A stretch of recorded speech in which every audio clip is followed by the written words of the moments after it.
Fluency, being able to decode words automatically, group them meaningfully, and read with expression.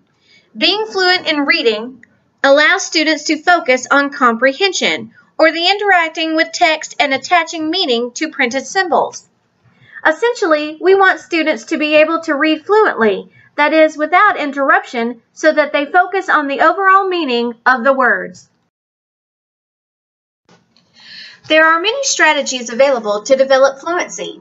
Each strategy uses listening and oral reading skills, since these particular skills aid the reader in fluency development.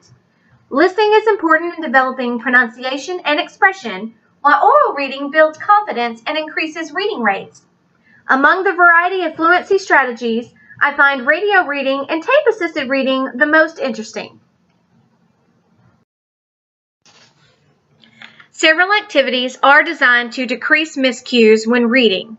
Insertions may come about as the student attempts to predict what comes next.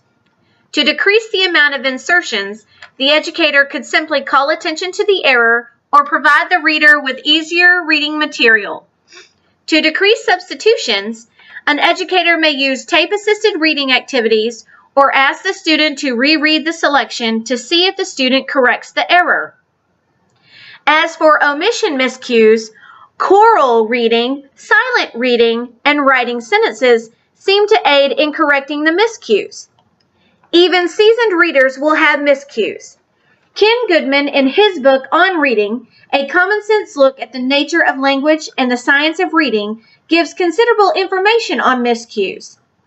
Above all, educators must not call attention to those miscues that do not change the meaning of a sentence. Many miscues will go away with time as the reader expands vocabulary and becomes more fluent. Faulty habits are issues that may interfere with fluency, reading rate, and comprehension. A few examples of non-essential reading habits are head movements and lip movements.